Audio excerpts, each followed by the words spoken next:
अस्सलाम वालेकुम स्टूडेंट्स, आज हम लोग पढ़ेंगे एवोल्यूशन ऑफ लीफ। चैप्टर 9 का टॉपिक है जी। स्टार्ट करते हैं। Do you know which one is the oldest known plant even without leaves?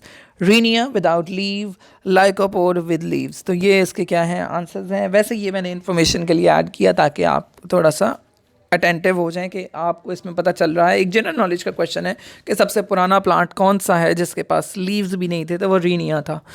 आगे चलते हैं बेटा। माइक्रो, अब हमारे पास जो लीव्स हैं वो अर्ली वेस्कुलर प्लांट्स में लीव्स नहीं थे, ठीक है।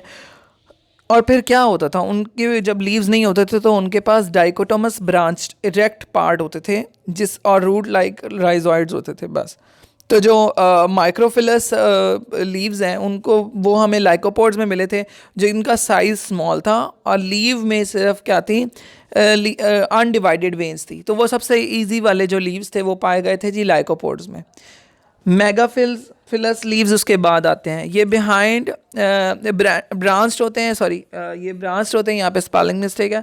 ब्रांच और डिवाइडेड वेन, इनके अंदर ये जो तस्वीर आपको नज़र आ रही है, आप देखें ज़रा कितनी खूबसूरत नज़र आ रही है तस्वीर पत्ते की, जिसमें आपको नज़र आ रहा है कि ये वेन है और ये डाइकोटोमसली ब्रांच्ड भी है और अच्छे से डिवाइड भी है और पत्ते का जो साइज़ है वो बड़ा है और इसके एक प्रॉपर लीफ का ब्लेड है कॉल्ड द लेमिना।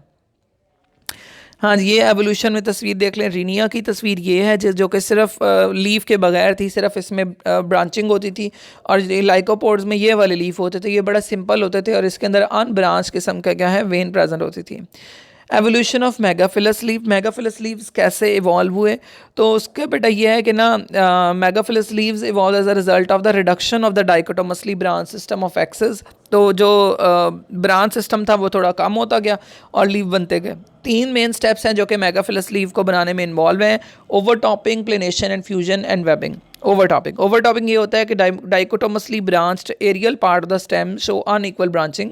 तो जो हमारे पास क्या है, स्टेम होगा, उसके ऊपर ब्रांचिंग होगी। वो ब्रांचिंग क्या है, अनइक्वली बस डाइकोटोमसली डिवाइड होती जाएगी, 1 से 2, 2 से 2, फिर अगले उस वाले 2 से फिर और 2 निकल आएंगे। तो इस तरह करते करते क्या है, ओवरटॉपिंग होंगी। ओके जी, नेक्स्ट स्टेप है हमारे पास वेबिंग और fusion. The space between the branches is occupied by the parenchyma cells. No, planation है next. The next step is arrangement of the unequally dichotomous in one plane.